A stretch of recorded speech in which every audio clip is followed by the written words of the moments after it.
methods task that we did last time, where we had this network with 6 interconnected computers where we have pairs. A pair is composed of a sender and a receiver. The sender is an S host, so we have S1, S2, S3, and we have the receivers E1, E2, and E3.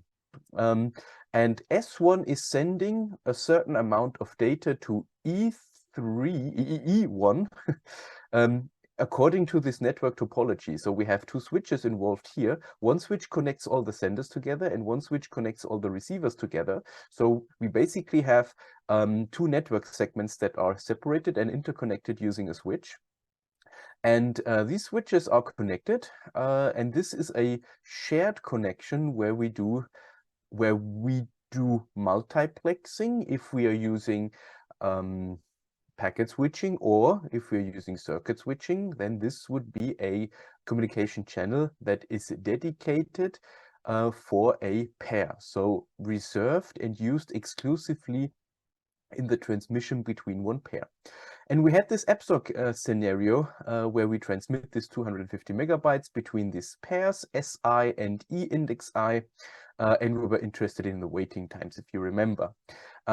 As part of homework, you should take a look into another scenario where packet switching, or the benefits of packet switching, are more visible than in the App Store scenario, because if you remember, in the App Store scenario, the average waiting time was higher in packet switching compared to circuit switching. This is kind of an odd result, because I praised packet switching and I defined it as the most used switching method in modern is computer networks since the late 90s. Average waiting times are higher, but this also shows, or in other words, the average waiting time is interesting, but we also see in the App Store scenario one crucial point where packet switching excels, and this point is fairness. Fairness in a sense that every participant in the network gets a fair share of all resources, and no one is like lucky or preferred over other ones. So every participant in the network should be treated the same way, and the resources should be balanced out in a sense that every participant or every pair that is sending and receiving gets the same share of resources on the network. That is very, very important in networking. Not to pick favorites, or depending on luck, whether or not your transmission is successful or not. And we saw that, where in the App Store scenario, the average waiting times was in fact higher, but the waiting times were very close to each other. So the difference was simply one packet, and everyone had the same waiting times. So now let's talk about the Netflix scenario. Netflix scenario is similar to the App Store scenario, with one key difference. When we stream videos from a provider, such as Netflix or Amazon Video or whatnot, we do not need to wait for the whole file to be transferred in full. We can start playback of the video after like a certain initial data transmission, because afterwards the video streams while the user is watching. So in this scenario, we have a video, 250 megabytes again, but playback begins after receiving 49,152 kilobit of data. And we define the waiting times, W index I, as the time span from ready to transfer. And remember, the senders are ready to transfer at once, meaning at time 0, a sender could in theory send immediately. So ready to transfer is time 0. And the time span ranges from ready to transfer to the start of the playback. So once the 49,152 kilobits of data have been received by a receiver, E index I, then the receiver can start playbacking the video. And we are interested in the average waiting times in these two modes, switching, circuit switching, and packet switching with a packet size of 10 kilobytes. So let's start with circuit switching. So in circuit switching, so can you see this? Yes, you can. So in circuit switching, what does circuit switching mean? Again, if we take a look at the at this topology diagram here, circuit switching means that we have a dedicated hardwired connection between the sender and the receiver, meaning this connection or this line that connects these two switches on both ends are reserved for one pair, and it cannot be used by another pair. This is how circuit switching works. So in circuit switching, we are first interested in, well, how long does it take?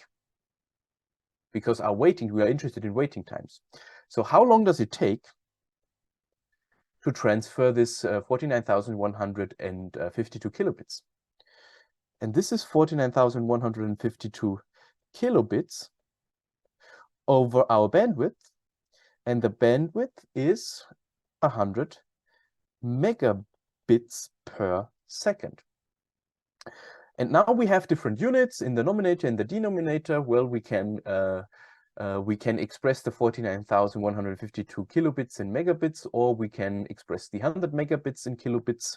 Let's do the latter way. So I convert the megabits into kilobits, where we have 100 times 10 to the power of, no, 10 to the power of not 6, this would be in bytes then. Let's do 10 to the power of 3 kilobits per second. And we have 49,152 kilobit in the denominator. And if you put this into the calculator, you get a value of 0 point, not comma. It's my German muscle memory, because points and commas are reversed in the different language systems. So this is 0.49152 seconds. So half a second.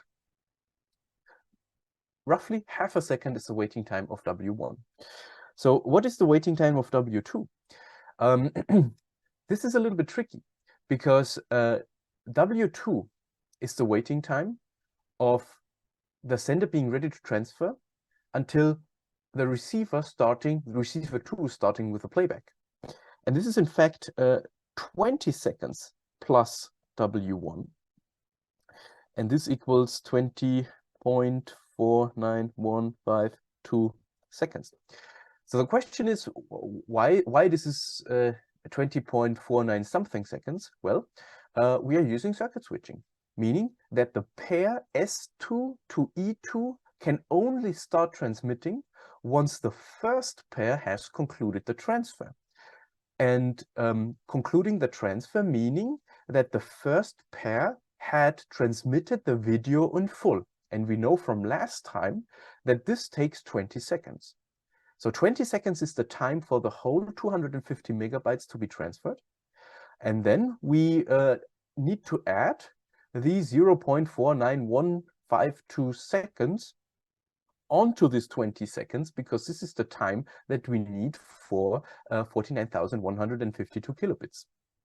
And the same approach applies for W3. W3 is 2 times 20 seconds, because we need to wait for the whole 250 megabyte video for pair 1. We need to wait for the whole 250 megabytes video of pair 2. And then we need to transfer the 49,152 kilobits for the last video. And this is then in fact 40 seconds plus W1. W1 is the time that we need for the 49,000 and so on kilobits to be transmitted. which is 40.49152 seconds. And if you calculate the average, it's W1 plus W2 plus W3 divided by 3. And this is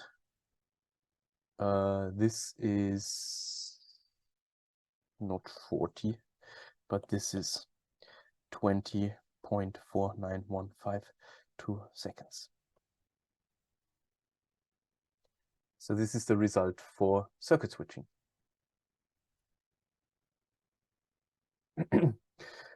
So the question is, where did this 20 come from? 20 is the amount of data, or this is the time that you need in order to transfer the 250 megabyte. We know that from last time. So the calculation was done last time, where we saw how long it takes to transfer 250 megabytes over a 100 megabit per second connection, and this is 20 seconds.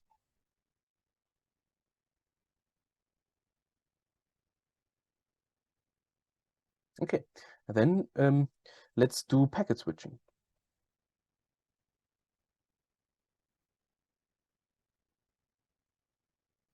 So the idea from packet switching is the same as we discussed the last time. At first, we need to know, well, how long, so we know how long it takes for the whole 250 megabytes to transfer. This is the 20 seconds.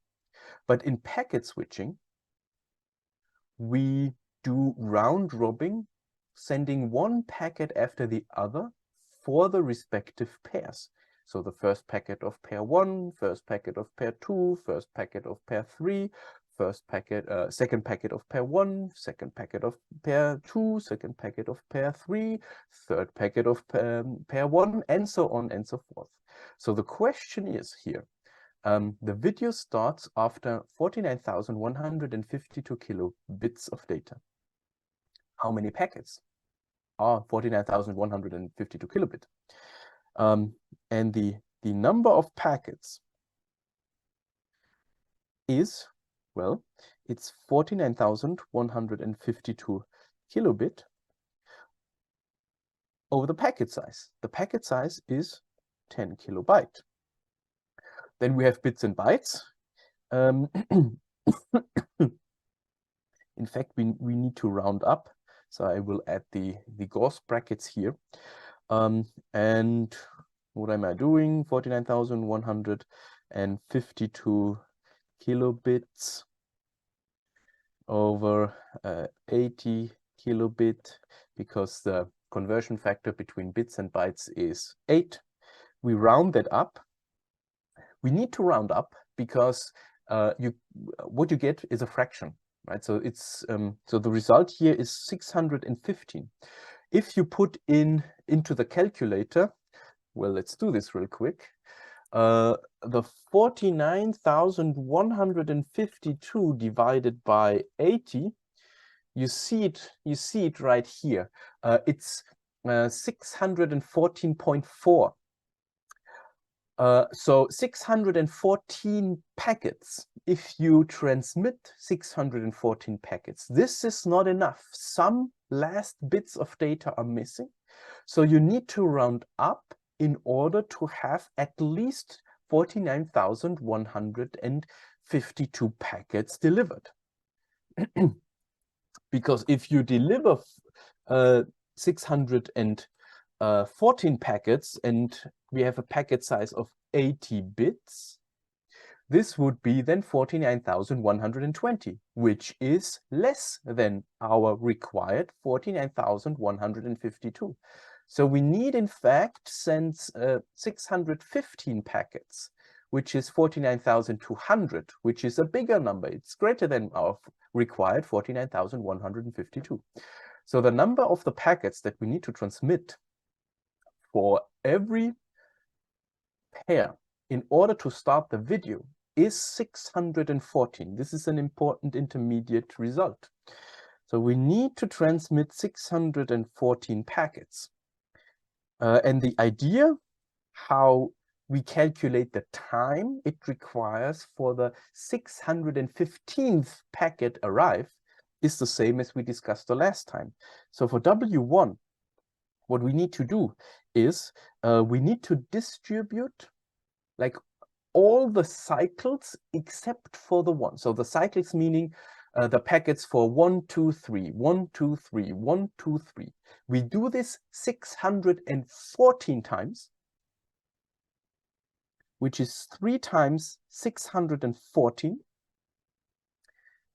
times 0.8 milliseconds, because this is the time that we need in order to send a packet. This is a result that we know from last time. And if we do this and add another one, this is the waiting time for packet number 1. And the result here is 1.4744 seconds. Right? So the idea is we need 615 cycles in total in order to distribute 49,152 kilobits to all the pairs. So we do this one cycle less. So we do this 614 times. This is where the 3 times 614 comes into play. After that time, we have distributed 614 packets to all the 3 pairs. And the next packet completes the 615 packets for pair 1. Oops. W2 is then W1 plus 0.8 milliseconds, because it's the after pair 1 is completed, the next packet completes pair 2, which is 1.752 seconds. And pair 3 is, well, it's the waiting time of pair 2 plus 0.8 milliseconds, which is 1.4760 seconds. Average being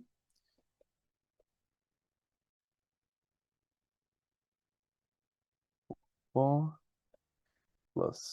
1.752 plus 1.4760 unit seconds over 3, and this is 1.4752 seconds.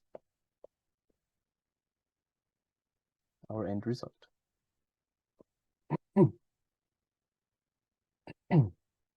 Any questions?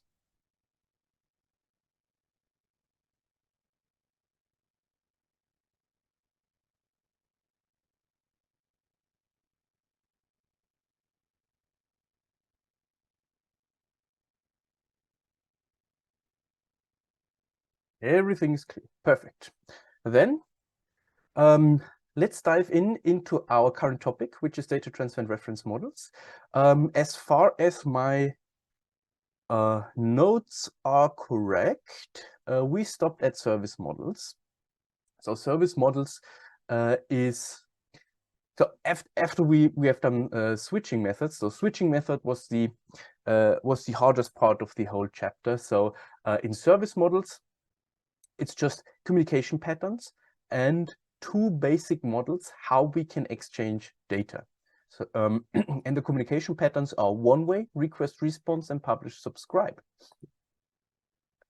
One-way meaning that if we have 2 hosts, one host is delivering a message to the receiver host, and the receiver just takes in the message, does whatever the receiver wants to do with it, and this is fine. The second communication pattern, this is what we find in web traffic quite often. It's request response, meaning that we have a pair of hosts, and one host is requesting a service from another host. The host then processes this request, comes up with an answer, and this answer or this report or whatever should be responded is then sent back to the sender. A classic request response communication pattern. But there's another one that is quite interesting in computer science, and this is publish subscribe. You know, publish subscribe, I guess, from your day-to-day life. First things first, how does publish subscribe work? Well, we have two hosts that exchange information, and one host is the producer of an information. This would be the publisher here on the right-hand side, and the host that produces some resource publishes the resource into a common event channel. And the event channel is subscribed, therefore the pattern publish subscribe. This event channel is subscribed by another host, or in practice, these are multiple hosts that are subscribed to this event channel. And they regularly, in a cyclic manner, check if there are new resources, is new content published on the event channel, and then consume whatever was published on this event channel. In theory, this is interesting because here sender and receiver are unaware of each other. So in theory, they don't need to know each other. You know these communication patterns in social media nowadays. So Instagram feeds, Facebook feeds, and so on. These work according to publish subscribe. So a content creator publishes something on a platform, and people who are subscribed to this content creator, these are the followers on the left-hand side, these get notified whenever there is new content to consume, and then they consume and process this information. Facebook feeds, Instagram feeds, YouTube channels work this way. But we have to comment this the two communication partners are in fact aware of each other. At least the follower is aware of the content creator the follower is following. The other way around maybe, but doesn't have to be. But these are the three main communication channels: one-way, request response, and publish subscribe. And then we discuss two major service models. The first one is the client-server model, which is an architecture where there are clear roles. We have a client and we have a server, and they use the request-response communication pattern in order to exchange informations over a network.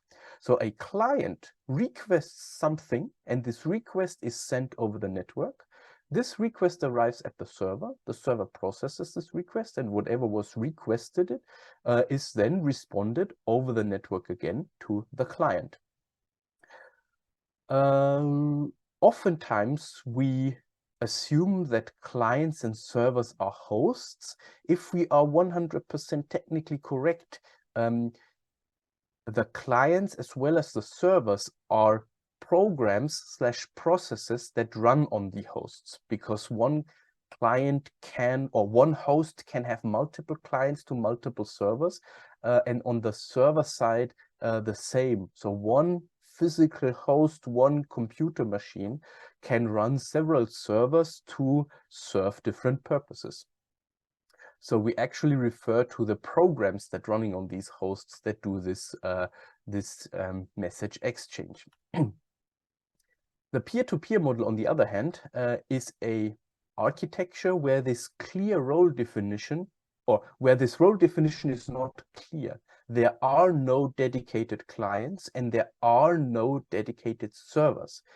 Each of the hosts participating in a peer-to-peer network can dynamically during runtime take one of these roles. So if one host wants to have an information of another host, then the requesting host would temporarily go into the role of a client, and the host that is answering temporarily goes into the role of a server and serves this information. But there is no clear, constant role assignment to hosts, and that is the major difference to the client-server model. A server is always a server. A web server does not act as a web client. A web client being the browsers that you're running on your machines, and the web server being the web server program that serves the websites that you're consuming. So these are like Apache web servers or Nginx web servers or whatever. These are the programs that serve the websites that you consume in the browsers. In the peer-to-peer model, we do not have this dedicated role assignment. So depending on which host wants to have which information, it is dynamically assigned to runtime. There is a small assignment on service models where we can take a look at. Oh, my browser is actually not working correctly.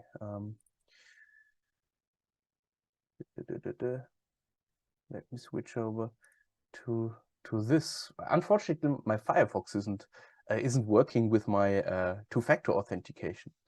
So now I know you guys have two-factor authentication already, I guess, with a one-time password at your smartphones. We employees of the university, we have these YubiKeys. See, these YubiKeys are a fine thing, and they are perfectly fine for two-factor authentication. But for reasons that I do not know, my YubiKey does not work with Firefox. My YubiKey only works with Chrome. So I have to switch to Chrome now, which I'm relatively unhappy about. But anyways, let me log into iLearn. Maybe I need to do the two-factor authentication again. Oh, yes, I have to. Okay. So let me put this in.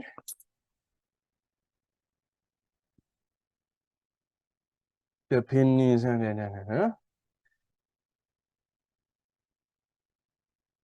Okay.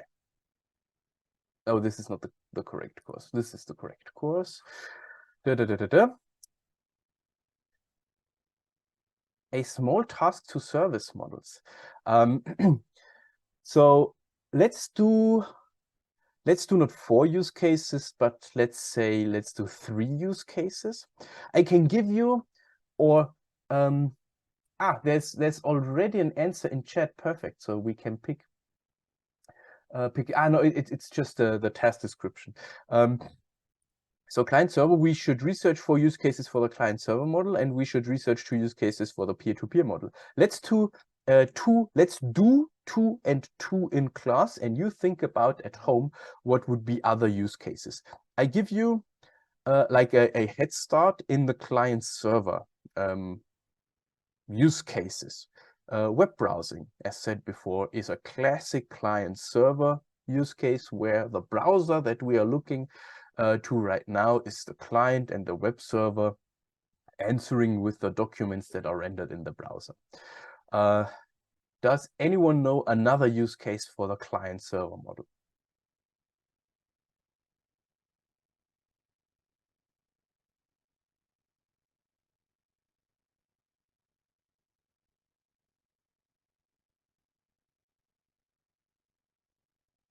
Online games is absolutely correct. So if you're doing multiplayer games, there is typically, if you have a gaming session, either one participant is the game host, where here at the game host, the game server is running. Or if you're playing like big games, like massive multiplayer online games such as World of Warcraft, there are dedicated servers where you connect to, and the game world is then served on these servers. Printing is also a use case for client server. So there are print servers, especially in the university. There's a print server that takes print jobs and then distributes this to the respective device. Also, do I have my phone here? Yes, my phone here. But anyhow, messengers on your phones, client server model. WhatsApp, Signal, Threema, iMessage. So the usual suspects, they operate according to the client server model. They, at first glance, someone may assume that this would be peer-to-peer and end-to-end, but this isn't the case. If you send a message using Signal, for example, then the message, even encrypted, goes to a server, and from the server, it's distributed to the other end. So this is a classic client-server approach.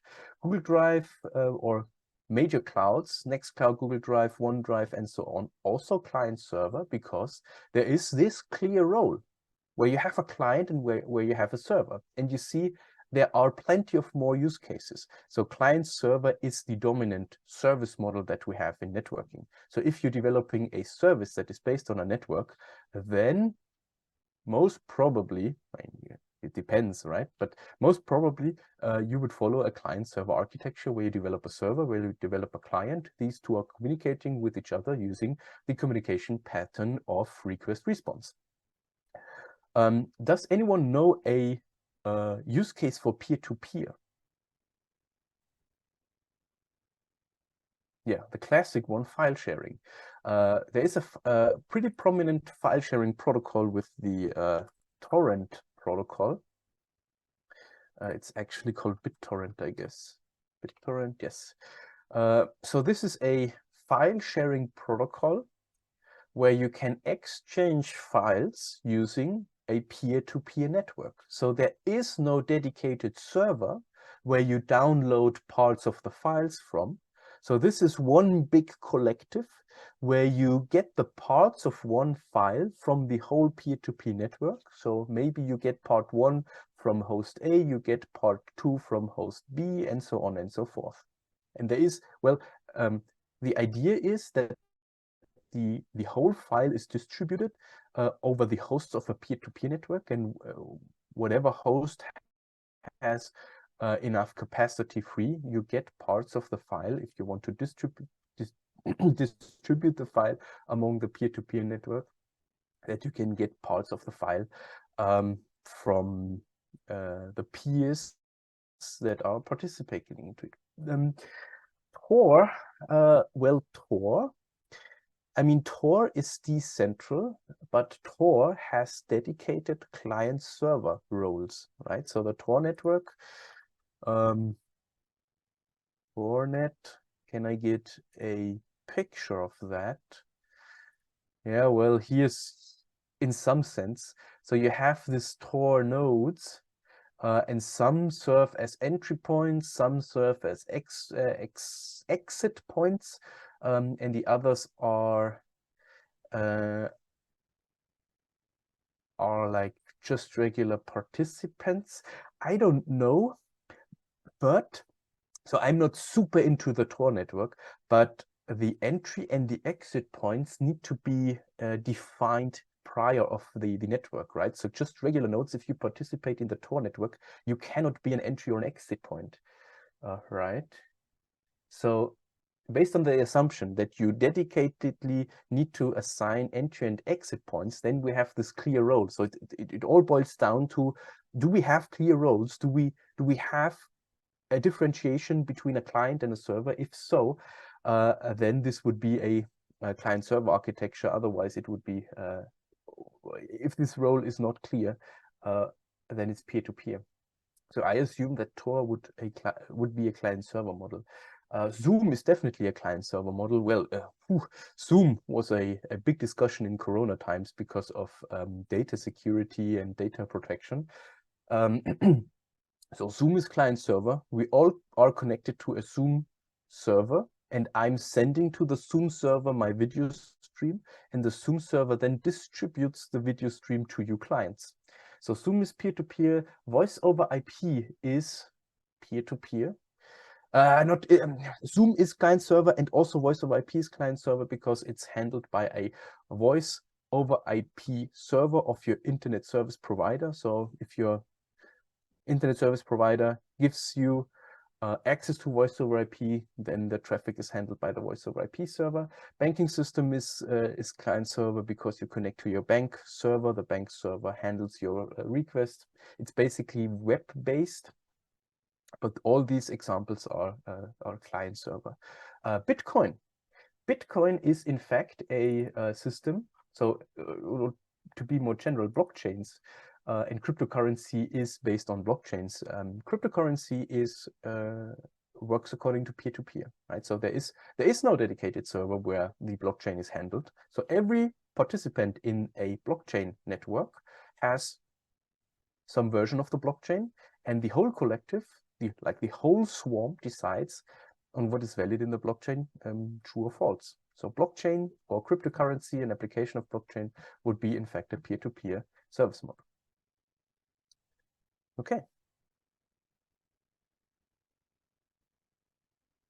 Maybe other use cases. So it was not long ago. I guess Windows 7 did the switch. Windows Update was once peer-to-peer. So as an example use case of file sharing. So Windows updates were distributed in a peer-to-peer network. So there was no central server where the updates were distributed. Every Windows user had to give away a share of the bandwidth in order to distribute Windows updates among the Windows users. And obviously users did not like this, because no one likes it when a share of the bandwidth that you pay for is used by the operating system, by Windows, to distribute some updates. I didn't like it as well, but you know, Windows doing Windows things, and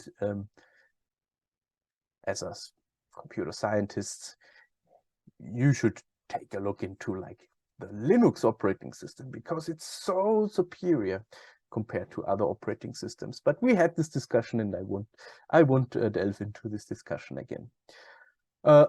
Yeah, but this is our take on the service models, right? So nothing super complex, technical terms that you need to know about, client server, peer-to-peer communication patterns, and that's it.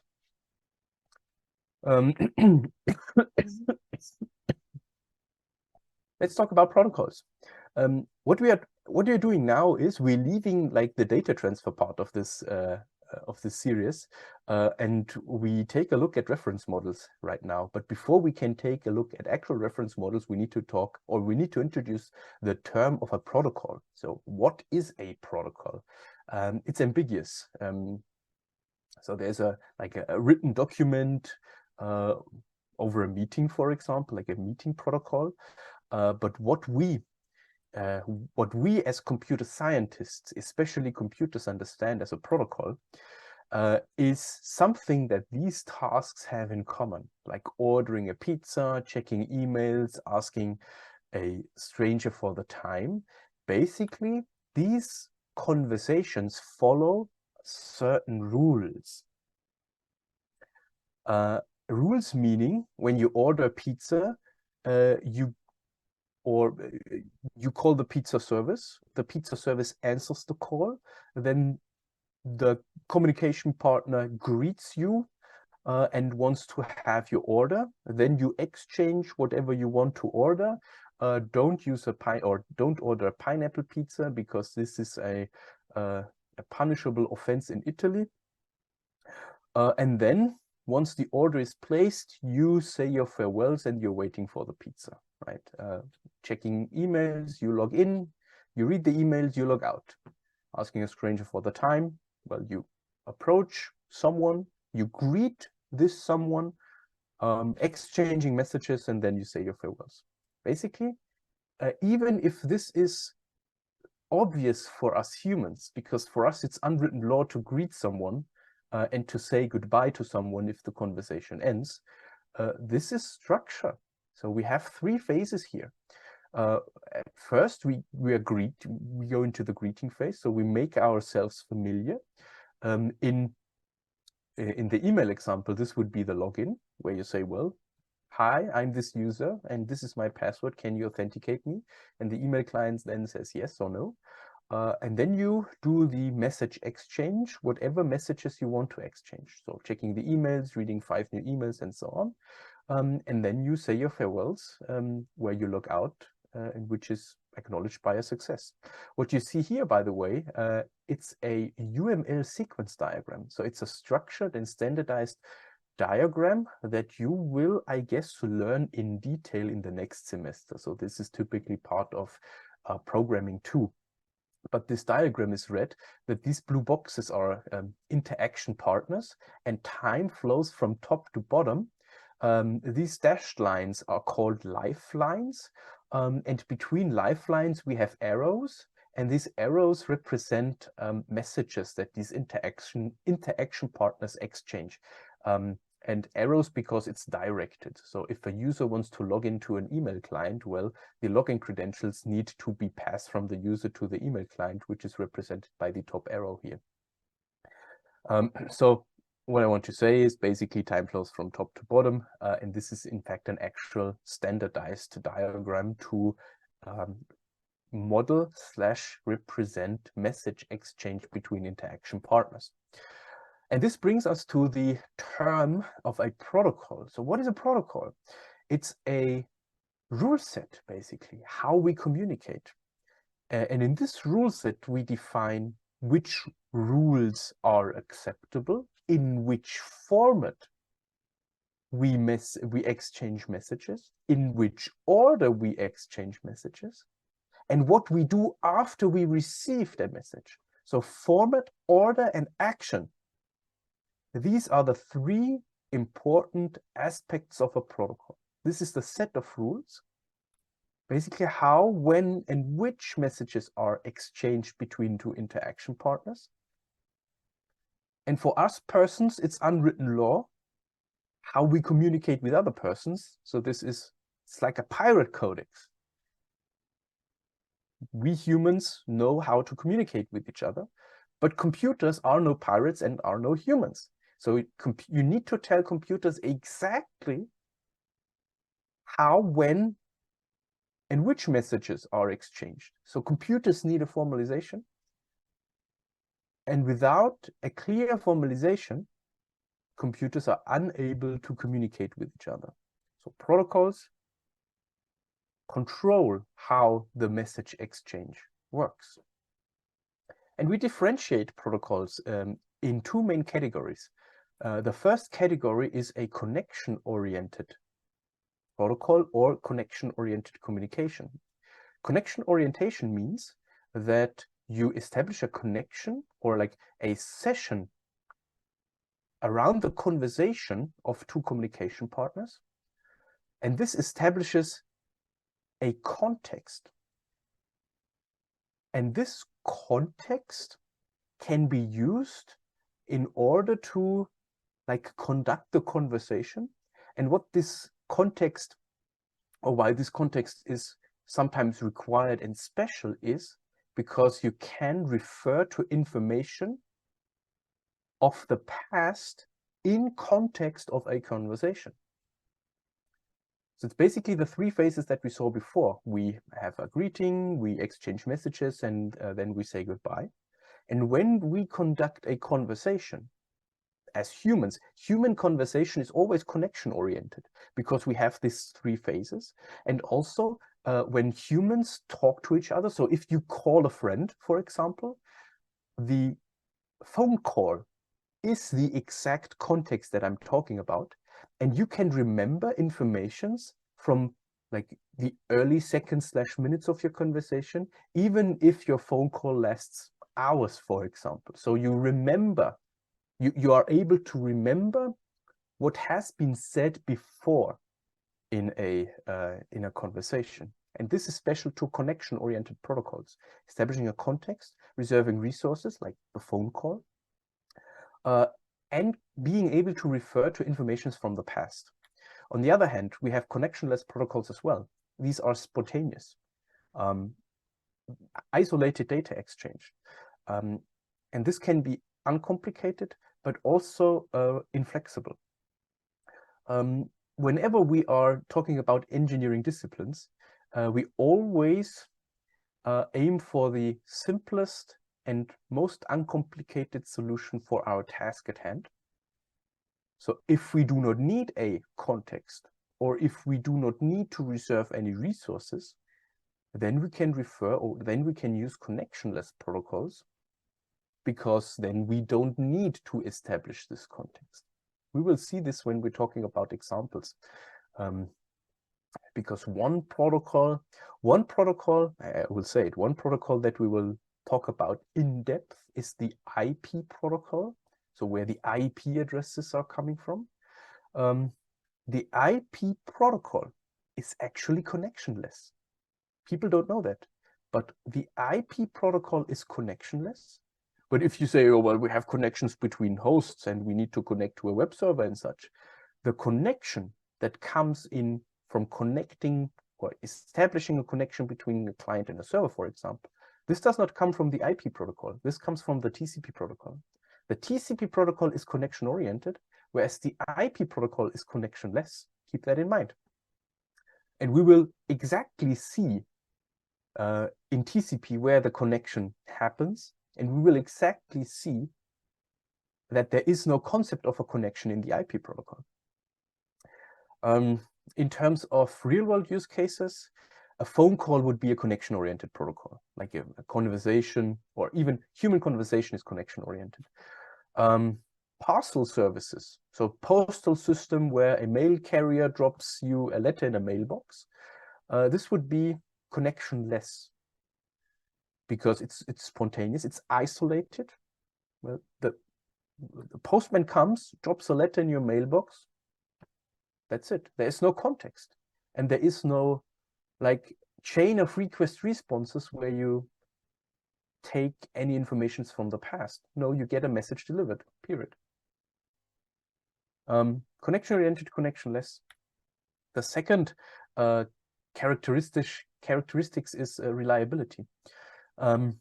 Reliable means that the protocol guarantees, and guaranteeing is a very strong word. The protocol guarantees that the message that you are sending from sender and receiver is received in full, uncompromised, without any errors in it, and it's not lost. There is a guarantee in the protocol. And this provides assurance. And basically the technical realization how you can get reliable protocols is by acknowledging the receipt of packages or of information. And this introduces a communication overhead. So you need a mechanism where when you send a message from A to B, B has to report back that the message was delivered in full without any errors. This acknowledgement needs to be fed back from the receiver to the sender. And if you have a protocol which has a rule set for exact this reliable based on acknowledged data exchange, then it's a reliable protocol. And if you do not have reliability, it's an unreliable protocol. It's the opposite of that. And here again, as an engineer, we aim for the simplest solution for the task at hand. If you don't need reliability in your data exchange, then you don't use reliable protocols, because reliable protocols requires complexity. So the rule set needs to support a mechanism, a process for ensuring, guaranteeing accurate, consistent delivery of data. And this adds complexity to the data exchange. If you don't need any reliability, you don't add this complexity to your message exchange and opt for an unreliable protocol where we have no overhead, because we don't care if the message is delivered or lost, or let's say part of the messages is delivered or lost. And real-world examples for a reliable protocol, for example, web traffic. Web traffic is reliable because you submit sensitive information over the web, like over the browser. Think about online banking. You want your online banking protocols to be 100% reliable, period. Because whenever there's money involved, you need to be very carefully, and you need the assurance that reliable protocols guarantee you. This would be an example use case for where you need a reliable protocol. In voice over IP, for example, you don't need that, because if you lose some, or if there are small errors in the communication, it's not the end of the world, because you still can understand your communication partners. So typically, if you have a network connection that is based on a copper wire and uses standard Ethernet technology, then you have a packet loss that's less than 1%. So around 0.6, 0.7% of data loss or damaged packets.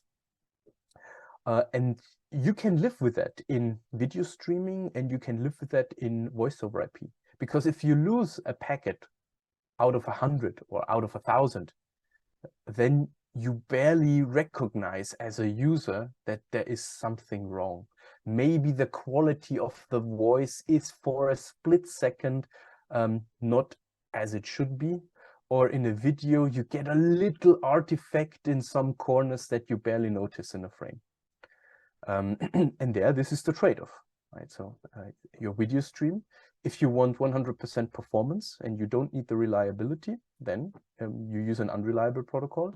If you want the reliability because you need the assurance and it's essential for your service, then you opt for a reliable protocol. Let's see another example of the real world. And this is the subway protocol.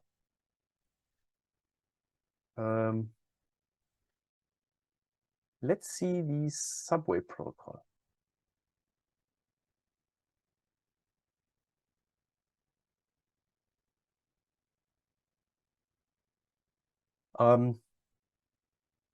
Give me in Zoom a green check mark if you have been to the Subway franchise before.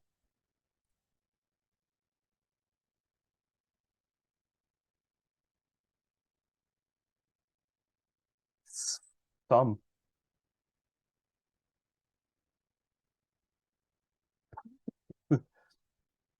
Some. In German courses, I have like a response of 80-90% of people were in the franchise, in the Subway franchise. So it's a popular franchise, especially in the US, but also in Germany.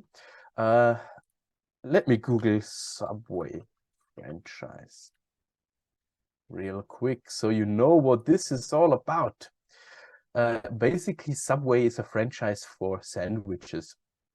And Subway is special in a sense that as opposed to other franchises such as McDonald's or Burger King, where you have like clear products or menus, in Subways, you can like assemble, compile your own Subway. Sub is the word in the franchise for a sandwich. So you can basically configure the sandwich as you like it.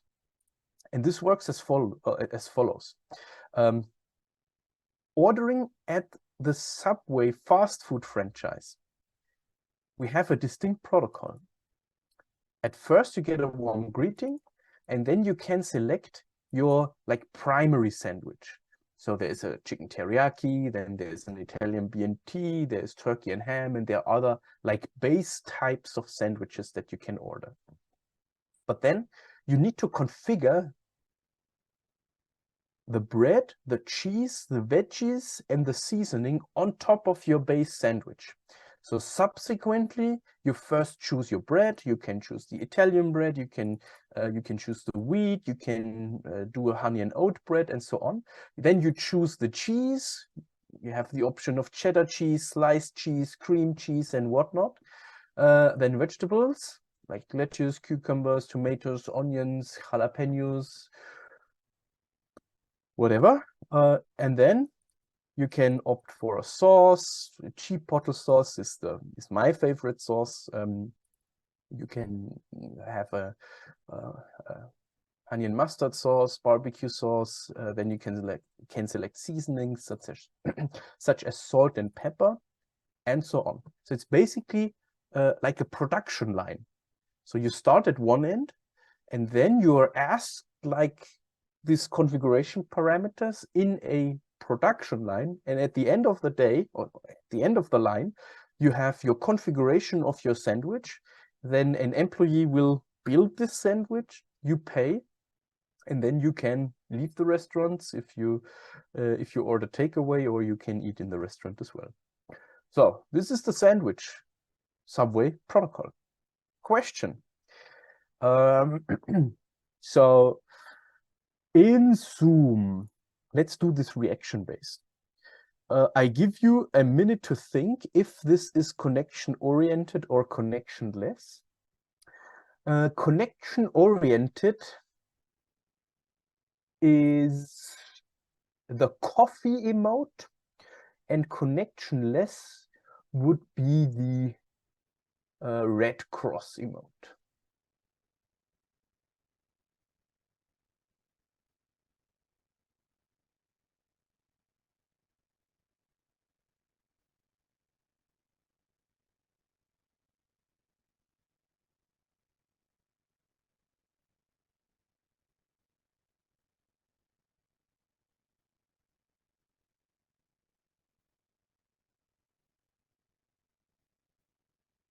So the audience agrees with me because I also reacted with a coffee emote. When there is the break, I need coffee immediately. But you are right. This is by definition a connection-oriented protocol, because you can clearly see the phases.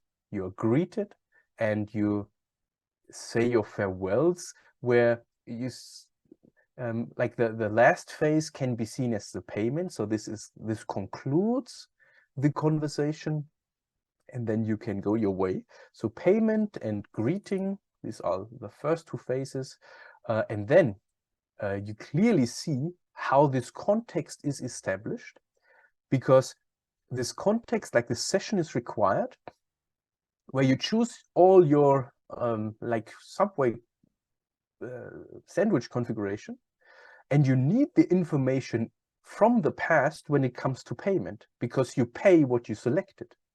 And also when the sandwich is built, you need the information of the conversation before. You need this context where you choose all these options. So this is connection orientation. Another question. Answer with green check mark or red cross. Is this reliable or not?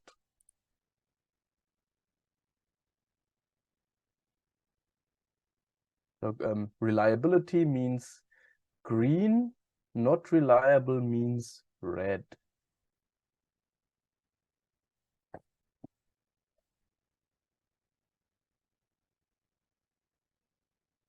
Okay. So the majority, I mean, there is no counter argument. So most of the people say this is reliable. I'm asking you another question. If this, or if you can answer with true, then you do a coffee emote. So who of you were at the franchise, the Subway franchise, who of you had an order that was different, or got a product that was different from your order?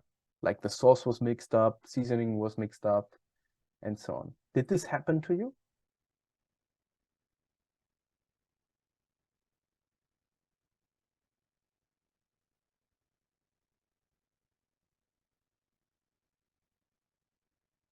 Unfortunately. It happened to me. So I will answer with a coffee emote. It happened to me. Because I was not paying attention, and I got, I don't know, it was a minor thing. So instead of a wheat bread, they gave me Italian bread or whatsoever. Yeah, for complex orders, this happens. And if you ask yourself this question, this can happen. I mean, it's a mistake, and it's not the end of the world, and it's not a big deal. And you can always go to the counter and request another sandwich. But the point is, it can, in theory, and also in practice, it happens. It doesn't happen very often, but that it doesn't matter. If it happens once in 1,000 orders, then you have your one case, and this violates the absolute guarantee that you get your product as ordered. In a reliable protocol, we are talking about the guarantees. And if you have just one case where it can happen, then the protocol is not reliable anymore. It's unreliable because there is no guarantee. So to answer this question, the subway protocol is an unreliable protocol because there are no hard written rules and process enforcements which can cross out the assembly of wrong products. The protocols, the rules in the protocol, where the rules are first you do the base and then you do the bread and then you do the cheese. These are like the rules, but the rules do not cover wrongly compiled sandwiches. If there was a step where the user has to like accept the product and like check if everything is fine, then this would be a reliable protocol, because then we can guarantee, because there is a dedicated check by the customer, then we can say, well, this would be a reliable protocol. But this is not the case. It's not written in the text, and it's also like not performed in reality.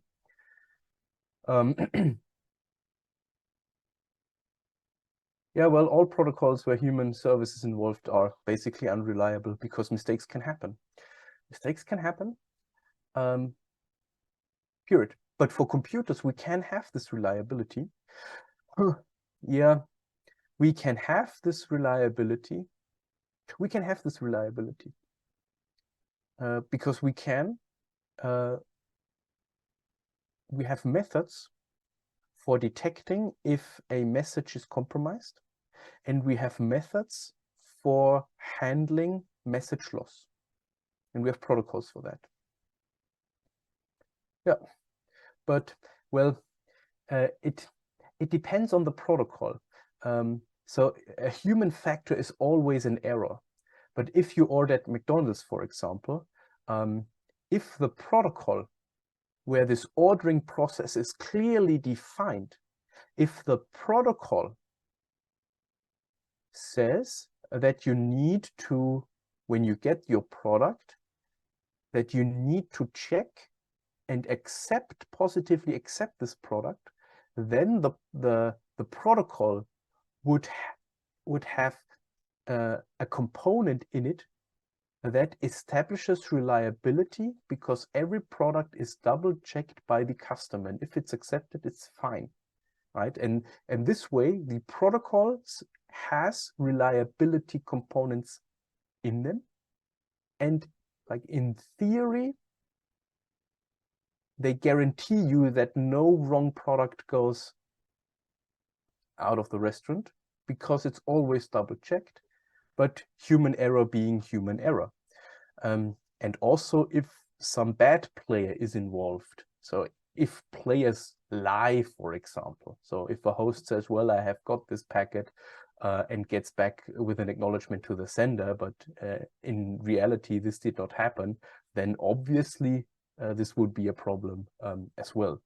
The reliability and connection orientation is always considered from a protocol rule set perspective. If the protocol has a mechanism to establish reliability or has a mechanism to establish a connection, then it's either reliable or unreliable / less connection oriented. Okay. Good. Is there any question?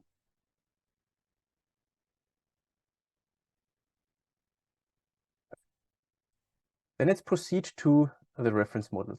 There are two reference models. The most prominent one is the ISO-OC7 layer model. The second one is the TCP/IP model, or this is also referred to as the Internet reference model. These two major models exist, and unfortunately, the the model with the least accuracy compared to what actually happens in industry is the most relevant one. So this is the ISO-OC 7-layer model.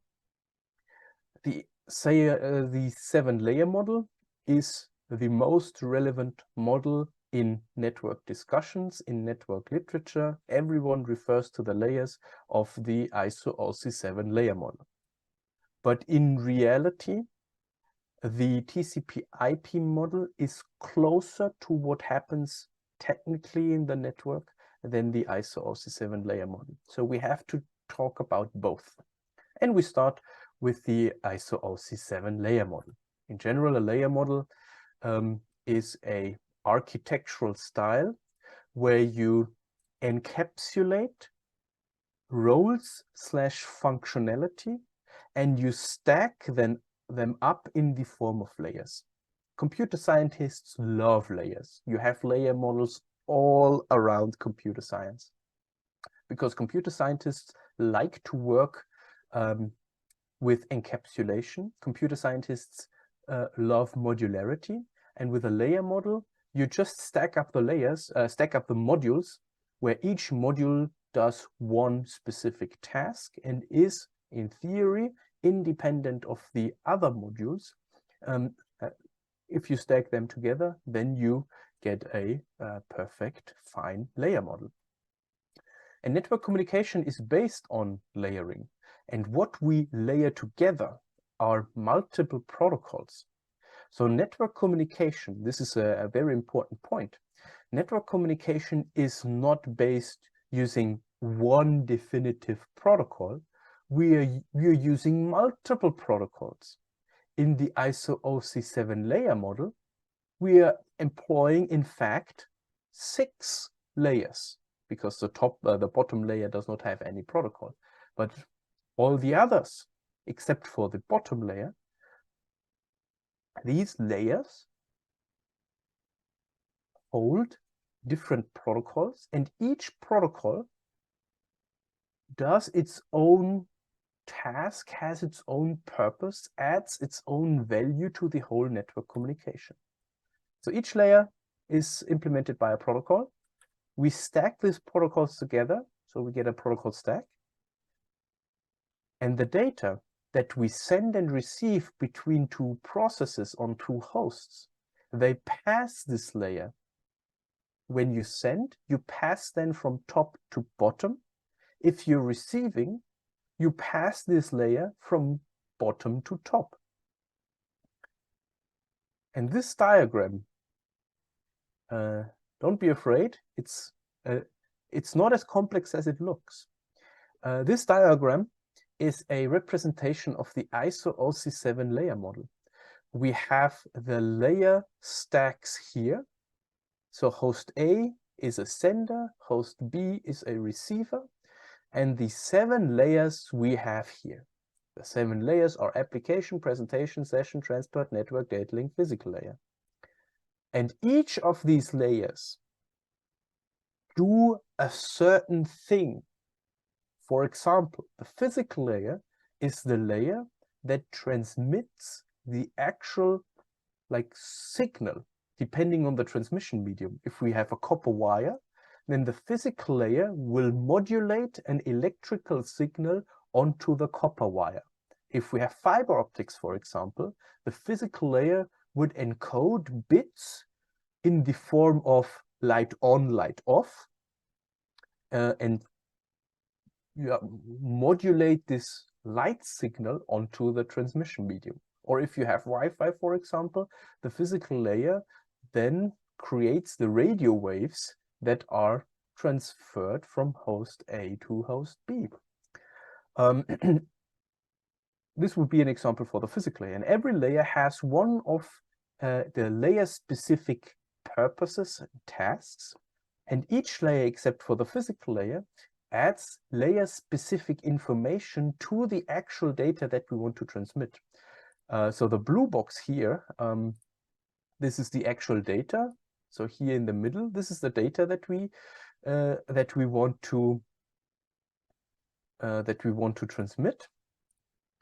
And if process 1 on host 1 sends data to host B, we pass all these layers, top to the physical layer, and each layer adds layer-specific information and attaches this layer-specific information to the data. This layer-specific information, we call this header, because this layer-specific information is like attached to the front of the data. And basically, one layer encapsulates what comes out of the other layer. So it's basically an onion principle, where the core of the onion is the data, and each layer adds also like a layer around the onion, around the data. So for example,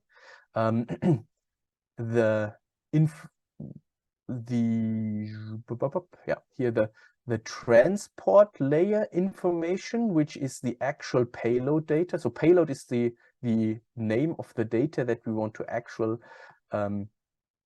transmit. So a network layer packet contains a transport layer packet, and a transport layer packet has the transport layer header, the session layer header, the presentation layer header, and the application layer header, right? So it's like an onion. And you build the onion when you send, and you de-onionize. I don't know what's a proper word here, but you remove the layers of this data onion when you go up to this process, to process 2, where you do things in these layers, and we will talk like weeks what actually happens in these layers. And then the data arrives at process B. Yeah. You need to know the layers of the ISO OC7 layer model. This is important. And I can give you a what is in German we have a saying for Eselsbrücke. Let me translate this real quick. An Eselsbrücke. I write this down. Eselsbrücke. Eselsbrücke is a typical German word, because Eselsbrücke, it is composed of 2 words. So Germans like to compose words of other words. So this is how we Germans do it. And Eselsbrücke actually translates to donkey bridge. Not kidding. Esel is donkey, Brücke is bridge. So an Eselsbrücke is a donkey bridge. And what an Eselsbrücke is, the English translation would be mnemonic. I don't know this word as well, but it's like an aid for you to remember things. So it's like a small concept which is easy to remember, and this is a hint for something complex that you should remember. It's like a memory aid, so to say. And I have an Eselsbrücke for you to remember the layers of the ISO OC7 layer model. And for that question to you, please give me a green check mark if you have seen the Netflix show Breaking Bad.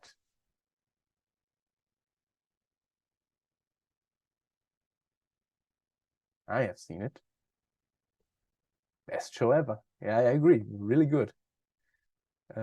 Really good. So if you have time in the semester break, watch this show. It's really good. For those who did not watch this show, let me open up a tab. The show is basically about a chemistry teacher, and it's a US show, so an American show. And teachers in the US are pretty underpaid. And the story is about a chemistry teacher which is underpaid, got cancer as well. And this teacher is very desperate. And this teacher, because it's a chemistry teacher, begins to cook meth, like crystal meth. So it enters the drug business, and then there's a lot of drama. Okay, but there's one iconic scene in this show. And the protagonist is called Walter White. And Walter White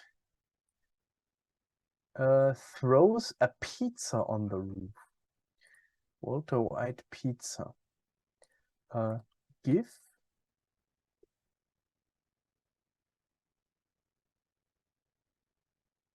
yeah.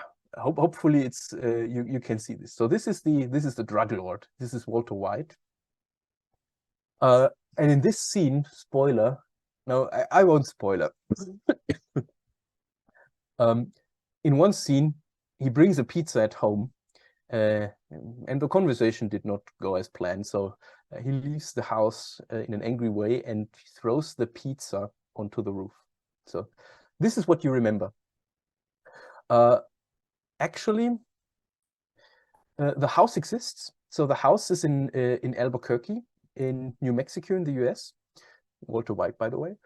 And people still up to today drive by this house, and fans of the show still throw pizzas on top of the roofs. The owner of the house is not happy about it, but it is what it is. So what has this to do with the ISO OC7 layer model? This is a good question. I will tell you. Yeah, iPad still works. So you remember Walter White throwing a pizza at the roof. This is what you remember. This is your Eselsbrücke. And then you say, please do not throw salami pizza away. PDNTSPA.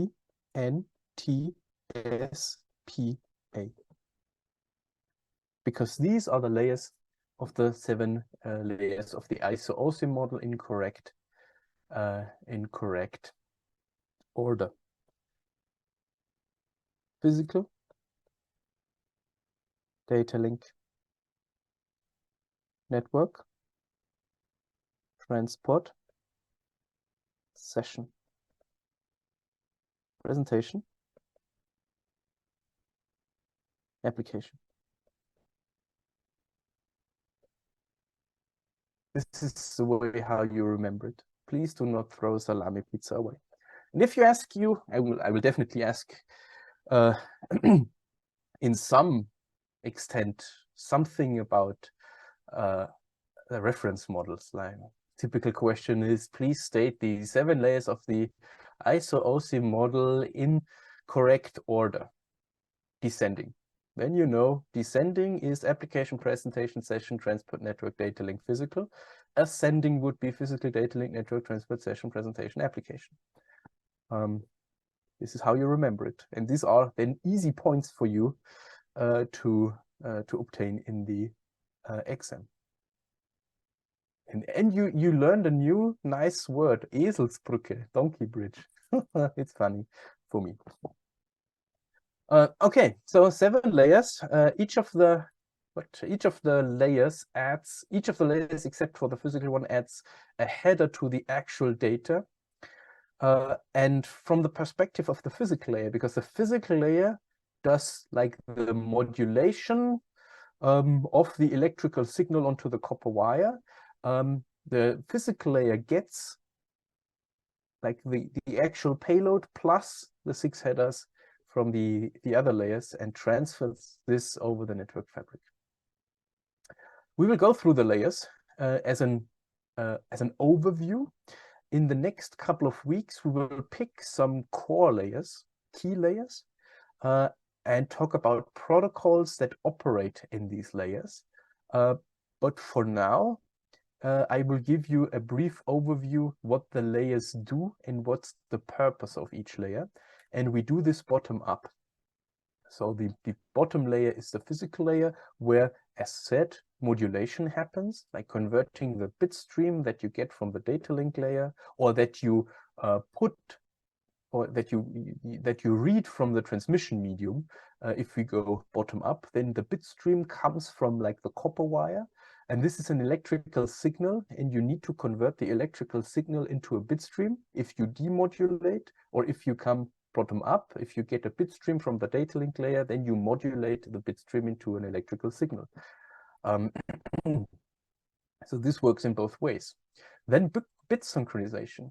Bit synchronization is an underestimated task here, but this is very important because the physical layer, if the electrical signal of a bit stream is modulated, then the electrical signal is a digital signal, right? So it is interpreted as a sequence of bits, 1, 0, 1, 1, 0, and so on. And in an electrical signal, this is typically encoded in voltages. So if you have a positive voltage, it's interpreted as a 1.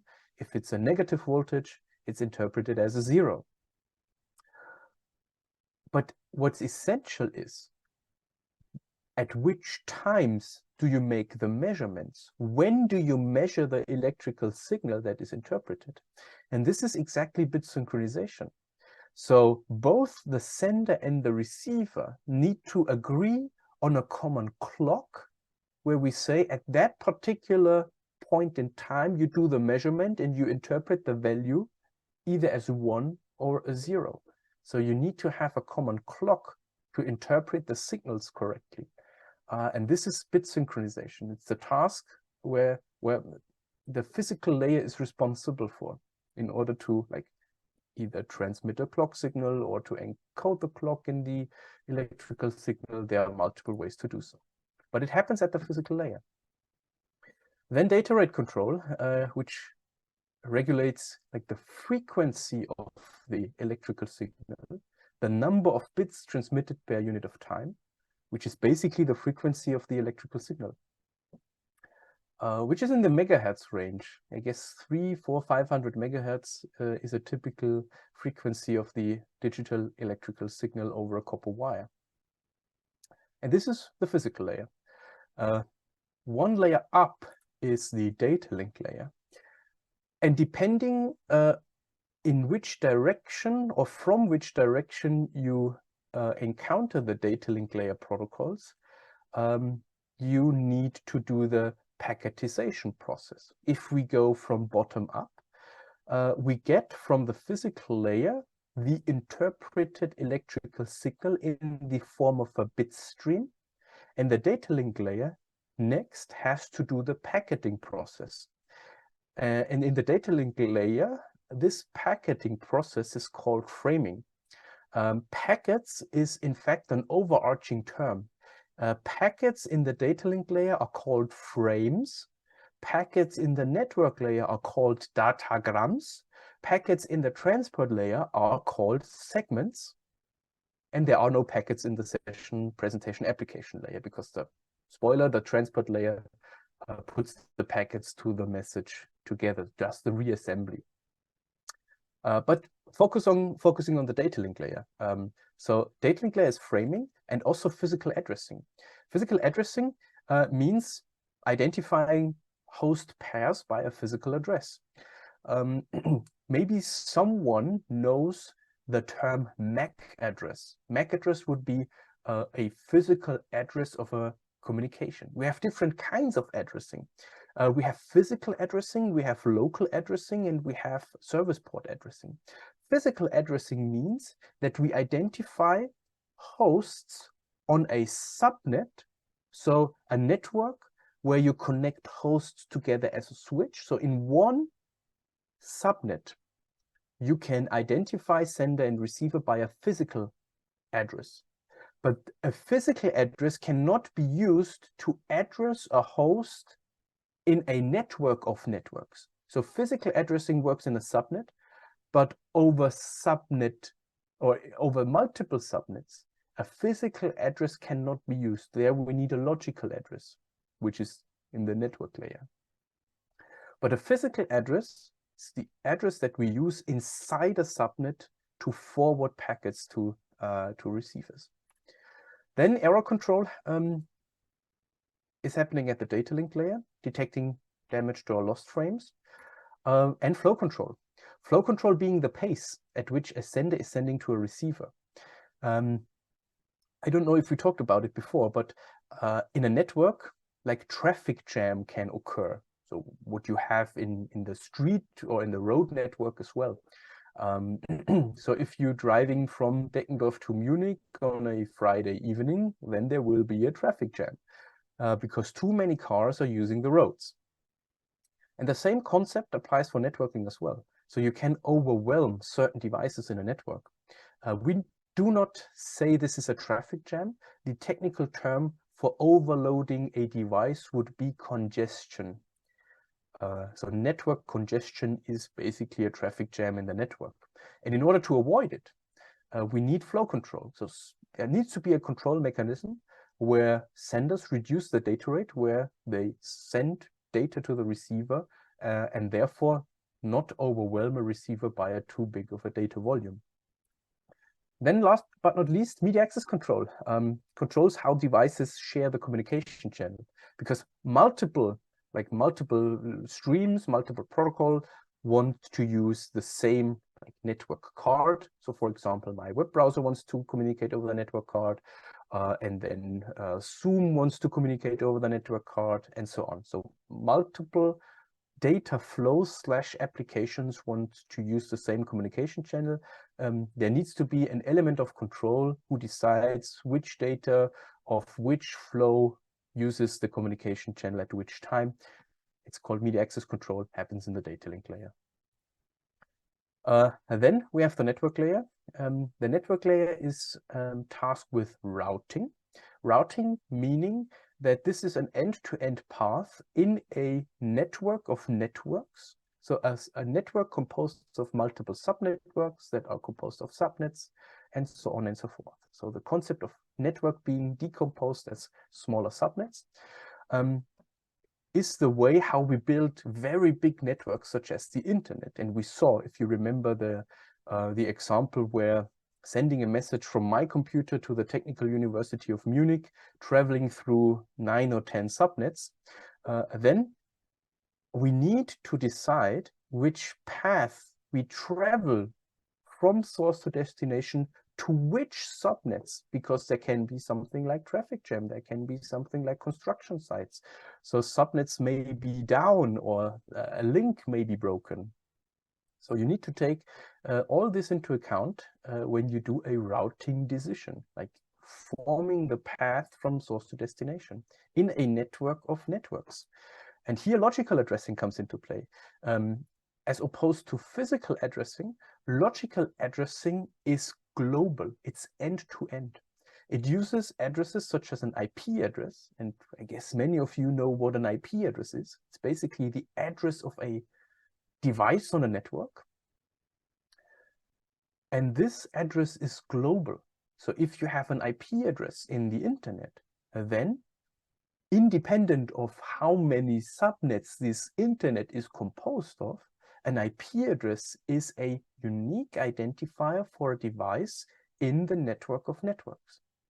And a physical address just can address hosts in one independent separate subnets. So this is the difference. Physical addressing on the subnet level, logical addressing at the global level. Then here, error control again. We do error control also at the network layer. Period. We do error control also at the network layer. Next is the transport layer. Transport layer where segmentation and reassembly happens, depending on from which side you're coming to the transport layer, from top to bottom. The packaging process happens here. It's called segmentation.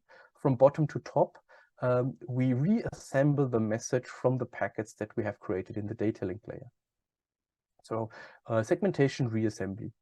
And then the third type of addressing, which is service point addressing, which uses port numbers to identify the respective processes, because the IP address, so logical addressing, addresses a device, addresses a host, but there can be multiple servers on that host and also multiple network communications to the same host. So we need to find like the process where we need to deliver the message to, and we do this with port numbers. And just with a combination of IP address and port, we can actually create a network connection, because the port gives us which service on a specific device is either sender or receiver. And this is service point addressing. Error control, also at the transport layer. Flow control, also at the transport layer. Next, the session layer. The session layer is concerned with session management, like creating a connection, terminating a connection, establishing a session, establishing this context that we saw before. Then synchronization. So if you're transmitting a large file, and yeah, let's say you're transmitting a 2 GB file, and you want to introduce checkpoints where you can, in case of a connection break, or if something went wrong, that you can resume from a checkpoint. So you don't need to start at the beginning. So if you have a checkpoint every 100 megabytes, you can go back to the last checkpoint and resume the session there. So synchronization also, or like a nice idea in the session layer. Let's phrase it this way. Oh, presentation layer, translation. Translation is, or I'm affected by translation, because you see it here. I have a German umlaut in my last name, which is the cause for a lot of problems. So this umlaut. So you need to think about from the perspective that a message is always transferred in binary, right? So we are transmitting bits from the physical layer to another physical layer. So any like text message that you send from A to B needs to be converted into a sequence of bits. And there are multiple ways how to convert characters into a bit representation. And unfortunately for me, networking was invented mainly by the Department of Defense in the US, in America. There are no German umlauts in America. So the first take on having a bit representation of characters did not include special characters such as a German umlaut Ö or any other like characters that are not in the US American alphabet. And this is a problem for especially me, because if there is no character representation for a German umlaut, I cannot transmit the character Ö over a network. So the result of this situation being that there are multiple approaches for this character representation. So ASCII, the first American one, was or is largely replaced by UTF-8, which is exactly a way how to do this character representation. And this is done in the presentation layer, like creating a bit sequence of characters. Then encryption, decryption done in the presentation layer, so converting a clear text into a ciphertext and then reversing the ciphertext into clear text again, using a secret key. This is classical presentation layer task. Then we have compression, reducing the number of bits needed to be transmitted. So if you're familiar with the RAR program or the ZIP program, you can do basically the same method, like reducing the size of a message in a smart way, compress the message, and this is also part of the presentation. And last but not least, before we go into the break, the application layer. The application layer is like the layer where you have the network applications. So every service, every application that uses the network resides there. Application layer protocols are, for example, protocols that you use for web browsing. The protocol I'm referring to is HTTP. Then we have a protocol for email. It's the protocol SMTP. So email exchange works according to a protocol. Then we have file sharing, we have online gaming, all the applications that use a network and have a protocol for data exchange. All these services, all these applications are in the application layer. Whew, okay, now let's do a break. And after the break, we do a little task on the ISO-OC 7 layer model. Is there any question before we go into the break?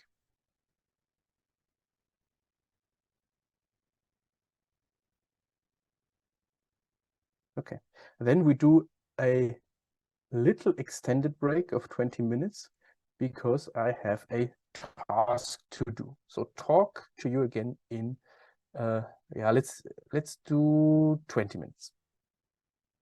Unfortunate news, we have to conclude for today. Well, unfortunate for me, maybe fortunate for you because some urgent matter came up which requires my immediate attention. So we have to conclude for today. We pick up on the matters of the ISO-OC7 layer model the next time, next Tuesday. And yeah, we take it from there. So thank you very much for attending this time. Sorry for the early break, but unfortunately there's no way around. Talk to you next time. Have a nice week. Bye bye.